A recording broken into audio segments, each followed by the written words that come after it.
الحمد لله نحمده ونستعينه ونستغفره ونؤمن به ونتوكل عليه ونعوذ بالله من شرور أنفسنا ومن سيئات أعمالنا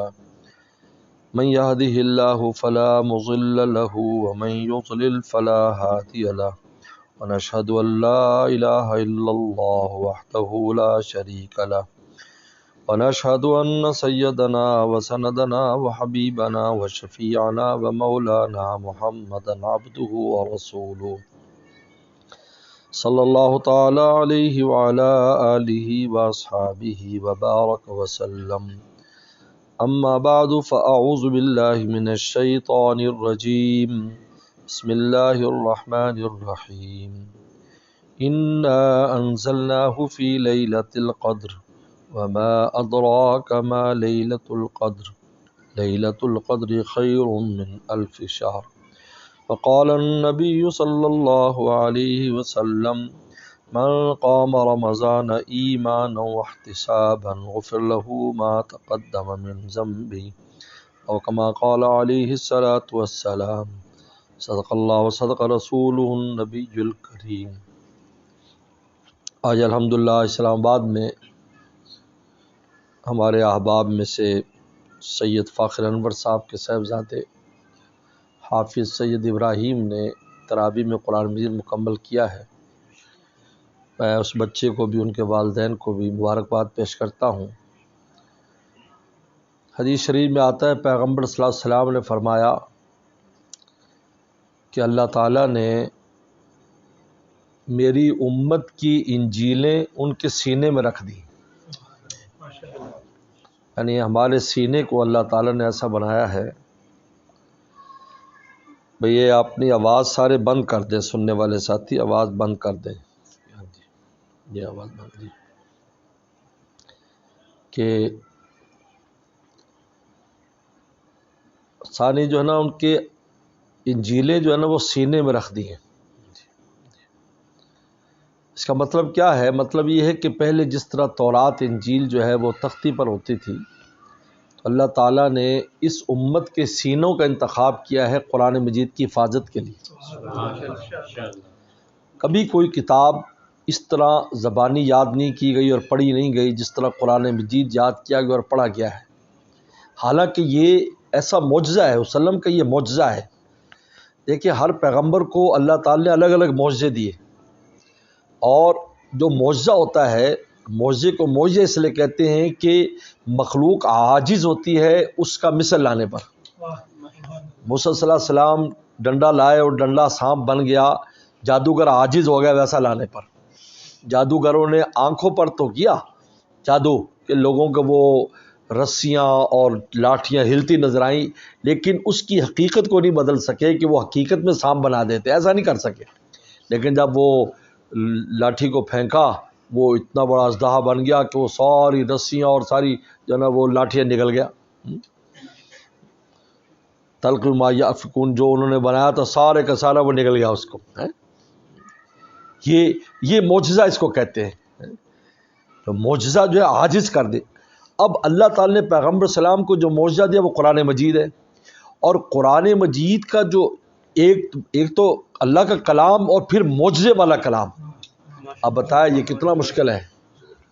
اس کا تو پڑھنا بھی مشکل ہے، یاد کرنا تو دور کی بات ہے. نفس الفاظ کا زبان پر لانا اس کا مشکل ہے. چاہے کہ اس کو یاد بھی کیا جائے، لیکن پیغمبر السلام نے فرمایا کہ اللہ تعالیٰ نے میری امت کی انجیلیں سینوں میں رکھ دیں، یعنی میری امت کے سینے اس قابل بنا دیے ہیں کہ وہ اپنے اندر قرآن مجید کا سبو لیتی ہیں. معجزہ ہونے کے باوجود قرآن یاد ہو جاتا ہے اور زبان سے پڑھا جاتا ہے اور سنایا جاتا ہے. یعنی یہ جو قرآن سنایا جاتا ہے یہ خود قرآن کا معجزہ ہے. یہ عجیب بات ہے. ایک ہے قرآن پڑھنا اور ایک ہے قرآن دوسرے کو سنانا.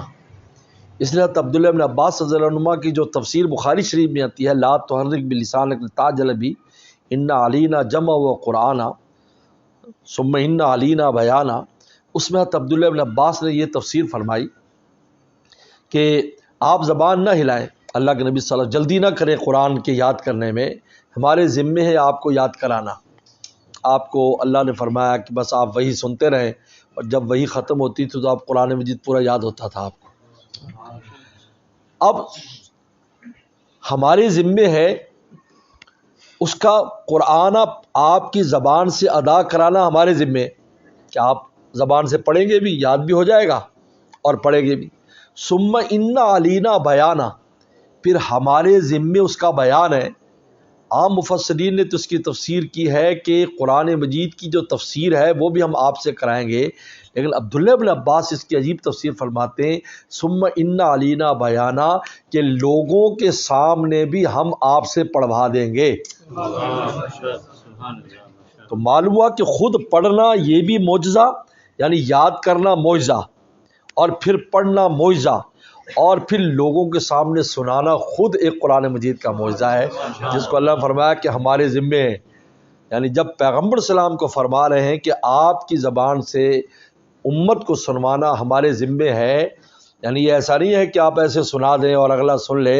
یہ اتنا آسان کام نہیں ہے۔ اگر اتنا آسان کام ہوتا تو عبداللہ عباس نے فرماتے کہ اللہ نے ذمہ داری لی کہ ہم ان علینا بیانہ، کہ لوگوں کے سامنے سنانے کی ذمہ داری بھی ہماری ہے، کہ آپ جب لوگوں کے سامنے پڑھیں گے تو آپ صحیح پڑھ لیں گے۔ تو اب امت کے میں جو ہمارے سینے میں قرآن جمع ہو رہا ہے اور ہم زبان سے اکیلے میں بھی پڑھ رہے ہیں اور نماز میں، تراویح میں یا دوسروں کو قرآن بھی سنا رہے ہیں، فرمایا یہ اللہ تعالیٰ فرماتے ہیں یہ سب ہمارا کام ہے، ہم کروا رہے ہیں یہ۔ اس لیے انا لہ الحافظون میں اپنی نسبت کی کہ ہم حفاظت کرنے والے ہیں۔ یعنی قرآن مجید کا اس طرح یاد ہو جانا اور اس طرح پڑھنا، اس لیے پیغمبر نے فرمایا کہ اللہ نے ایک حدیث شریف میں آتا ہے کہ قرآن مجید جو ہے جتنی کم عمری میں یاد کیا جاتا ہے، امام بخاری سے حدیث کو لائے ہیں ابو ہریرہ رضی اللہ تعالیٰ عنہ کی، تو میں اللہ فرماتے اس قرآن مجید کو اس بچے کے، اس شخص کے رگ و ریشے کے اندر پیوست کر دیتا ہوں، اس کے اندر پیوست ہو جاتا ہے، تو زندگیاں اس کی گزر جاتی ہیں اور وہ آخر میں جب جائے گا تو اس کے رگ و ریشے میں قرآن گھسا ہوا ہوگا، اس اندر قرآن ہوگا، پیوست کر دیتا ہوں اس کو۔ جس طرح کچی عمر میں انسان کوئی چیز کھاتا پیتا ہے تو اس کے جسم کا وہ حصہ بن جاتا ہے، بڑی عمر میں وہ چیز نہیں بنتی، بچپن میں جو کھایا پیا ہوتا ہے وہی انسان کی جو بچپن کے اندر بھی کام آتا ہے۔ تو فرمایا ہم قرآن مجید کو اس کے جسم کا، یعنی رگ و ریشے میں، یعنی سینے سے بھی نکل کر آگے چلا جاتا ہے، اس کے اثرات اور اس کے انوارات اور اس کی برکات۔ اور پھر اللہ تعالیٰ نے فرمایا کہ ہم نے اس کو رمضان میں، شہر رمضان میں قرآن نازل کیا اور لیلۃ القدر میں نازل کیا، یہ عجیب بات ہے۔ اور رمضان میں فرمایا کہ رمضان کا روزہ ہم نے فرض کر دیا، اس لیے کہ کلام الہی جو ہے اس کے اتنے انوارات ہیں اور اس میں اتنا نور ہے اور اتنی رحمت اس میں ہے کہ عام حالت میں اس کے ان پورے انوارات کو انسان نہیں لے سکتا جب تک روزے سے نہ ہو۔ یہ موسیٰ صلی اللہ علیہ وسلم پر جب اللہ نے تورات نازل کی، تورات نازل کی اللہ تعالیٰ نے، حالانکہ وہ بھی کوئی معجزے کے طور، وہ معجزہ نہیں تھا، معجزہ قرآن معجزہ ہے، وہ ایک کتاب نازل کی، وہی الہی آئی، 40 دن تک اعتکاف کرایا، یعنی روزہ بھی رکھوایا اور اعتکاف بھی کیا 40 دن، پھر جا کر تورات آئی۔ حدیثہ صلی اللہ علیہ وسلم کو بھی 40 دن صحرا میں، یہ تو کوہ طور پر کیا، صحرا میں اللہ تعالیٰ نے 40 دن تک اعتکاف کرایا، حدیثہ صلی اللہ علیہ وسلم کو روزہ رکھوایا اور قرآن نازل ہوا۔ پیغمبر صلی اللہ علیہ وسلم کو 6 مہینے، کہتے 6 مہینے آپ نے روزے رکھے غار حرا میں، 6 مہینے کے بعد اقرا کی 5 آیات نازل ہوئی۔ تو کہا کہ یہ روزہ جو ہمیں دیا ہے دن کو، یہ دن کو دراصل روزہ رات کو قرآن کے انوارات کو جذب کرنے کے لیے دیا ہے، کہ جب تراویح، اس لیے سنت تراویح میں قرار دے دی کہ تراویح کے اندر من قام اور رمضان ہے، کہ جو رمضان میں جو ہے رات کا قیام کرتا ہے، قرآن مجید رات کو پڑھتا ہے، یہ سنت قرار۔ اس لیے حضرات خلفائے راشدین نے باقاعدہ، حضرت عمر رضی اللہ تعالیٰ نے باقاعدہ، حضرت ابی بن کعب رضی اللہ تعالیٰ وہ صحابی ہیں جن سے پیغمبر صلی اللہ علیہ وسلم قرآن سنا کرتے تھے، ان کو امام بنایا کہ تم امام بنو، کیونکہ اللہ کا رسول تیرے پڑھنے پر عاشق تھے، تیرے قرآن پر اللہ کے نبی بھی محبت فرماتے تھے کہ کس طرح قرآن پڑھتے ہو بھائی، حالانکہ شاگرد تھے، لیکن شاگرد کو اتنا بڑھایا کہ فرمایا کہ ایک دفعہ بخاری کی حدیث ہے، اے ابی اللہ تعالیٰ نے مجھے فرمایا ہے کہ ابی سے قرآن سن، تو کہنے لگے میرا اللہ نے نام لیا، کہا کہ نام لے کر کہا ابی سے قرآن سن، رونے لگ گئے کہ میرا نام اللہ تعالیٰ نے لیا۔ پھر پیغمبر سلام کو قرآن سنایا تو آپ کی آنکھوں سے آنسو بہنے لگے، فرمایا کہ بس کر بس کر، بس بس۔ ان کو عمر رضی اللہ تعالی نے آگے کہا کہ آپ کرو، کیونکہ سیدنا صدیق اکبر رضی اللہ عنہ کے زمانے میں وہ ہنگامے کا زمانہ تھا، اس سے پورا ہنگامے تھے، ادھر ختم نبوت پر ڈاکے مارنے والوں نے، ادھر اسود عنسی اور ادھر مسیلمہ کذاب، وہ جو ہے یہ ڈاکے مار رہے تھے ختم نبوت پر، ادھر مرتدین ارتداد کر رہے تھے، اور ادھر یہود، یعنی پورا عالم اس وقت اسلام کے خلاف کھڑا ہو گیا۔ سیدنا صدیق اکبر رضی اللہ عنہ کے 2 سال کا زمانہ ان سب کو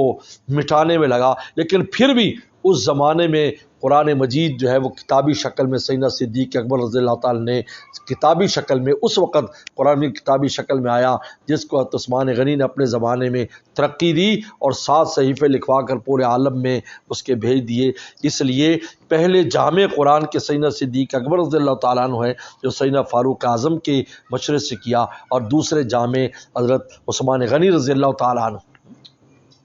اس کے بعد پھر خلفاء راشدین میں کبھی ناغہ نہیں ہوا، ہمیشہ تراویح 20 رکعت پڑھی جاتی تھی اور قرآن مجید اس میں پڑھا جاتا رہا۔ حضرات خلفاء راشدین نے سیدنا عثمان غنی، علی کرم اللہ وجہہ، اس کے بعد آج تک جو ہے رات کو قرآن پڑھا جا رہا ہے، دن کو روزہ رکھتے رات قرآن سنتے ہیں، کیونکہ روزے سے یہ صلاحیت پیدا ہو جاتی۔ اور اس میں عجیب بات مجدد ثانی رحمہ نے لکھا ہے کہ اصل میں روزے سے انسان کی مشابہت فرشتوں کے ساتھ ہو جاتی ہے، کیونکہ فرشتے جو ہیں وہ فرشتے کیوں ہیں، یار یہ تو فرشتہ ہے، یعنی اس میں کوئی گناہ کا خیال نہیں ہوتا اور گناہ کا عمل نہیں کرتا، نہ وہ گناہ کا عمل کرتا ہے، نہ گناہ کا اس کو خیال آتا ہے، نہ گناہ کا وسوسہ۔ تو جب انسان روزے سے ہوتا ہے اور صحیح روزہ رکھا ہو تو بالکل اس کو کوئی یہ چیزیں نہیں ہوتی، نہ وہ جب حلال چیزوں سے دور ہے تو حرام چیزیں اس کے کیسے قریب آئیں گی، شیطان ویسے بند ہے اور نفس ویسے کمزور ہے۔ تو جب دن کو وہ فرشتوں جیسا ہو جاتا ہے تو رات کو انوارات الہی کا بوجھ اٹھا لیتا ہے، اس کی روح جذب کر لیتی ہے۔ یہ روزے کا اس کے ساتھ عجیب جوڑ لگا ہے۔ مجدد ثانی فرماتی ہے دن کا روزہ اور رات کا فمن شہد منکم شہر فلیصم، یعنی قرآن مجید نے پہلے قرآن کا بیان کیا، شہر رمضان الذی انزل فیہ القرآن، کہ رمضان میں قرآن اتارا، اب اس کے بعد فوراً روزے کی فرضیت بتلا دی، یعنی بتلایا کہ یہ جو قرآن کے جو برکتیں ہیں اگر تم صحیح معنی میں لینا چاہتے ہو تو تم روزہ رکھو، جب تم روزہ رکھو گے تو قرآن مجید کے انوارات اور برکات تم کو حاصل ہوں گی۔ اس لیے پیغمبر السلام نے 29 شعبان کو جو خطبہ جس میں یہ فرمایا کہ اللہ تعالیٰ نے جو ہے میری امت پر اس کے روزے فرض کیے ہیں اور رات کے قیام کو سنت قرار دیا ہے۔ پیغمبر صلی اللہ علیہ وسلم خود بھی رمضان میں دور فرماتے تھے، ہمیشہ جتنا قرآن نازل ہوتا ہے جبرائیل صلی اللہ علیہ وسلم آتے قرآن مجید سناتے، آپ ان کو سناتے وہ آپ کو سناتے، جتنا قرآن نازل ہوتا۔ لیکن جس وقت پیغمبر صلی اللہ علیہ وسلم دنیا سے جانا تھا اور پورا قرآن نازل ہو چکا تھا، پورا قرآن نازل ہو چکا تھا سوائے ایک آیت کے، الیوم اکملت لکم دینکم واتممت علیکم نعمتی ورضیت لکم الاسلام دینہ۔ اس آیت سے یہ آیت تھی جو حجۃ الوداع میں نازل ہوئی ہے کہ دین مکمل کر دیا ہے۔ اس آیت سے پہلے چونکہ قرآن مجید تقریباً نازل ہو چکا تھا سوائے چند آیات کے، تو پیغمبر صلی اللہ علیہ وسلم 2 بار جبرائیل السلام آئے اور پورے قرآن کا دور ہوا، یعنی وہ آتے تھے جبرائیل السلام پورا قرآن سناتے تھے اور حضور صلی اللہ علیہ وسلم سنتے تھے اور حضور صلی اللہ علیہ وسلم پڑھتے تھے اور جبرائیل السلام سنتے تھے۔ ایک بار کر کے گیا، دوبارہ پھر جو سمجھدار لوگ تھے وہ سمجھ گیا کہ جبرائیل السلام کا 2 بار آنا یہ دلیل ہے کہ اللہ کے نبی صلی اللہ علیہ وسلم دنیا سے جانے والے ہیں، یہ ان کے جانے کی علامت ہے۔ اس لیے جب یہ اذا جاء نصر اللہ کی آیات اتری کہ اللہ کی مدد آ گئی اور لوگ دین میں داخل ہو رہے ہیں، تھا عمر رضی اللہ عنہ عبداللہ ابن عباس سے پوچھا کہ آپ اس کی کیا تفسیر سمجھتے ہو، اس میں کیا ہے، کیا چھپا ہوا ہے؟ تو عبداللہ عباس کو چونکہ رسول اللہ نے دعا دی تھی تفسیر کی، اللہ اس کو عالم بنا دے اور تفسیر کا امام بنا دے، انہوں نے کہا اس میں پیغمبر السلام کی موت کا پیغام ہے کہ اب آپ کا کام پورا ہو گیا، اب آپ واپسی کی تیاری کریں۔ تو عمر نے فرمایا کہ میں بھی یہی بات سمجھا ہوں جو تو نے سمجھی، حالانکہ اس وقت بچے تھے، یہ 12-13 سال ان کی عمر تھی۔ تو اللہ تعالیٰ نے یہ جو تراویح کا ایک نظام، یہ جو رمضان کا ایک نظام دیا ہے، اس وقت پوری دنیا پورے عالم میں اس وقت قرآن کے انوارات ہیں، ہر جگہ پر قرآن کا نزول ہے، قرآن کے انوارات کا نزول ہر جگہ پر، کوئی دنیا کا خطہ باقی نہیں رہا۔ اگر ایسا نہ ہوتا تو پتہ نہیں اس وقت دنیا جس طرف جا رہی ہے کتنے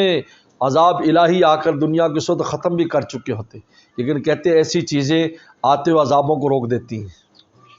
کام کہیں ہو رہا ہوتا ہے لیکن اللہ تعالیٰ خیر کے فیصلے فرما دیتے ہیں۔ جب یہ دیکھتے ہیں کہ زمین میں کہیں کہیں جو ہے وہ میرے بندے مجھے راضی کر رہے ہیں اور قرآن مجید کی تلاوت کر رہے ہیں، قرآن مجید سنا رہے ہیں، قرآن مجید سن رہے ہیں، روزے رکھ رہے ہیں،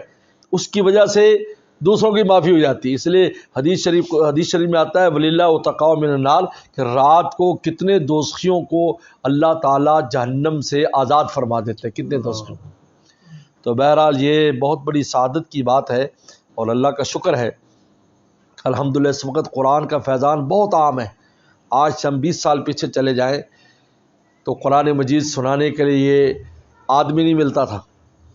پوری دنیا میں بر صغیر سے درآمد کیے جاتے تھے، لیکن آج اللہ کا شکر ہے دنیا کا کوئی خطہ نہیں ہے جہاں پر حافظ قرآن نہیں ہے۔ گھر گھر میں تراویح ہو رہی، پہلے اس کا تصور نہیں تھا، کوئی کتنے ہے ہی نہیں، مسجدوں میں پورے نہیں ہوتے تھے۔ آج ماشاءاللہ گھروں میں ہمارے بچے قرآن، ہمارے گھر جی بقع نور بنے ہوئے ہیں، بقع جب قرآن پڑھا جاتا ہے تو فرشتوں کا نزول ہوتا ہے۔ حضرت نانوتوی رحمہ اللہ فرماتے ہیں کہ قرآن چونکہ آسمانوں پر نہیں ہے، پڑھنے والے زمین پر ملتے ہیں تو آسمان والے سننے کے لیے آتے ہیں۔ فرماتے ہیں غیر ملکی مال ہے، یہ غیر ملکی مال ہے، اگر آپ چاہتے ہیں فرشتوں کو بلانا تو تلاوت شروع کر دیں۔ اب جہاں بھی تراویح ہوئی ہیں وہاں پتہ نہیں فرشتوں کا جمگٹا رہتا ہے، او زمین سے آسمان تک قرآن مجید کے انوارات کو لیتے ہیں، وہ بھی قرآن کے انوار کے عاشق ہیں۔ یاد رکھو فرشتے بھی قرآن مجید کے جب بھی کوئی تلاوت کرتا ہے تو اس کے نور کے عاشق ہیں فرشتے، کیونکہ ان کی خوراک ہی ہے، ان کی پسندیدہ خوراک نور ہے۔ اس لیے جب مجلس ہوتی ہے ذکر کی تو فرشتے آ جاتے ہیں کیونکہ ذکر سے نور ہو رہا ہے، تو تلاوت ہوتی ہے تو نور ہوتا ہے، تو وہ نور ان کی خوراک ہے، یہ ان کی زندگی ہے، ان کی چاہت ہے، لہذا جہاں بھی نور ہوگا فوراً پہنچے گے۔ اور قرآن کا نور سب سے اونچا نور ہے، یہ عجیب بات ہے،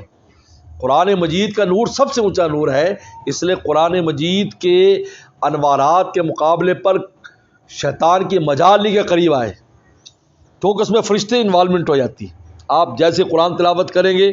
تو اس میں فرشتے آ جائیں گے، اب شیطان کیسے قریب آ سکتا ہے؟ اور رمضان میں اللہ تعالیٰ نے ویسے ہی شیطان کو بند کر دیا۔ تو بہرحال یہ بہت بڑی سعادت ہے جو ماشاءاللہ ہمارے دوست فاخر انور صاحب، سید فاخر انور صاحب کے بیٹے نے حاصل کی ہے۔ میں پھر مبارکباد پیش کرتا ہوں اور یہی امید رکھتا ہوں کہ آئندہ بھی انشاءاللہ یہ بچہ اس قرآن مجید کو آنا اللیل آنا نہار تلاوت کرے گا، اور پھر آئندہ انشاءاللہ رمضان میں پھر اسی طریقے پر تراویح کی نماز سنائے گا۔ وآخر دعوانا ان الحمد للہ رب العالمین۔ اللہم لک الحمد کما انت وصلی علی محمد کما انت اہل وفل بنا کما انت اہل فانک انت اہل التقوی والمغفرہ۔ ربنا ظلمنا انفسنا وان لم تغفر لنا وترحمنا لنکونن من الخاسرین۔ اللہم انا نسألک الہدی والتقی والعفاف والغنی۔ اللہم احسن عاقبتنا فی الامور کلہا واجرنا من خزی الدنیا وعذاب الآخرہ۔ یا اللہ یا اللہ یا اللہ، حافظ ابراہیم کے یا اللہ اس قرآن مجید تراویح مکمل کرنے کو قبول فرما۔ یا اللہ پڑھنے والے کا پڑھنا اور سننے والوں کا سننا قبول فرما۔ یا اللہ بہت بڑی بشارت ہے کہ یا اللہ جو رمضان میں یا اللہ رات تراویح کی نماز پڑھتا ہے، یا اللہ غفر لہ ما تقدم من ذنبی، اس کے سارے پچھلے گناہ معاف ہو جاتے ہیں۔ یا اللہ گناہوں کی معافی کا ذریعہ فرما۔ یا اللہ ہمیشہ یا اللہ قرآن مجید سے خصوصی تعلق نصیب فرما۔ یا اللہ جس گھر میں قرآن تراویح پڑھی گئی ہے اس گھر میں یا اللہ ہر طرح کی خیر و برکت نازل فرما، ہر قسم کی شرور و فتن سے محفوظ فرما۔ یا اللہ ہماری اولاد کو علم نافع قرآن مجید کا علم، ہماری اولاد کو ہمیں بھی قیامت تک کی نسلوں کو عطا فرما۔ یا اللہ جتنے دینی مراکز ہیں جو قرآن مجید کی خدمت کر رہے ہیں، جن کے ذریعے یا اللہ یہ قرآن مجید کی حفاظت ہو رہی ہے، پڑھایا جا رہا ہے، ان مدارس کی، مساجد کی، ان خانقاہوں کی یا اللہ مراکز کی خوب حفاظت فرما، دن دگنی رات چگنی ترقی عطا فرما۔ یا اللہ غیب کے خزانوں سے ان کا انتظام فرما۔ یا اللہ ہمارے تمام مرحومین مرحومات کی مغفرت فرما۔ یا اللہ حافظ ابراہیم کے دادا فوت ہو گئے تھے، یا اللہ یا اللہ اس کے قرآن مجید سے مکمل کیا ہے ان کو قبروں میں خوشیاں نصیب فرما، اللہ قبر میں خوشیاں نصیب فرما، ان کی مغفرت فرما، ان کے درجات کو بلند فرما، یا اللہ ان کی اولاد کو ان کے لیے صحیح معنی میں صدقہ جاریہ فرما، یا اللہ ان کی دادی کو بھی صحت اور عافیت نصیب فرما، گھر والوں کو بھی عافیت نصیب فرما، تمام مسجد و قارب بہن بھائی یا اللہ سب کو عافیت نصیب فرما، صحت عطا فرما، یا اللہ ہم سب کو عافیت نصیب فرما، یا اللہ پوری امت مسلمہ کے حال پر رحم فرما، پاکستان کے حال پر رحم فرما، یا اللہ پاکستان کی خوب خوب حفاظت فرما، جہاں یہ بہاریں یا اللہ دین کی بہاریں اس پاکستان میں ہے یا اللہ ان بہاروں میں خوب اضافہ فرما اور پاکستان کی خوب حفاظت فرما، یا اللہ تمام مرحومین مرحومات کے مغفرت فرما، بیماروں کو شفا عطا فرما، پریشان دوستوں کی پریشانی دور فرما، رزق کی تنگیوں کو دور فرما، قرضوں کے بوجھ کو دور فرما، یا اللہ جھوٹے مقدمات میں جو پھنسے ان کو باعزت طور پر اس سے بری فرما، اور یا اللہ ناحق ناجائز جو کر رہے ہیں یا اللہ ان کو ناکام فرما، یا اللہ حق والوں کو کامیابی عطا فرما، یا اللہ ہر دوست کی ماں بہن کی جو بھی حاجت ہے اپنے خزانوں سے ہماری حاجات کو پورا فرما، یا اللہ کرو میں ہمارے اتفاق اتحاد نصیب فرما، یا اللہ دلوں کی قدورتوں کو دور فرما، یا اللہ خوب بھائی چارہ ہمیں نصیب فرما، یا اللہ رحم کا کرم کا عافیت کا معاملہ فرما، یا اللہ جو مانگے وہ بھی عطا فرما، جو نہ مانگ سکے وہ بھی عطا فرما، ہماری جو بھی حاجت ہے اپنے خزانوں سے پوری فرما، جو ضرورت ہے اپنے خزانوں سے پوری فرما، یا اللہ اس مدرسہ جامع علوم کو بھی خوب ہر طرح کی ترقی نصیب فرما، اور یا اللہ خزانے تیرے ہاتھ میں، قلوب تیرے ہاتھ میں، خزانے ہم پر کھول دے، قلوب ہمارے تک متوجہ فرما، یا اللہ ہماری دعاؤں کو شرف قبولیت نصیب فرما، اللہم انا نسألک بانک اللہ الذی لا الہ الا انت الاحد الصمد الذی لم یلد ولم یولد ولم یکن له کفوا احد، صلی اللہ تعالی علی خیر خلقہ محمد و آلہ وصحبہ اجمعین۔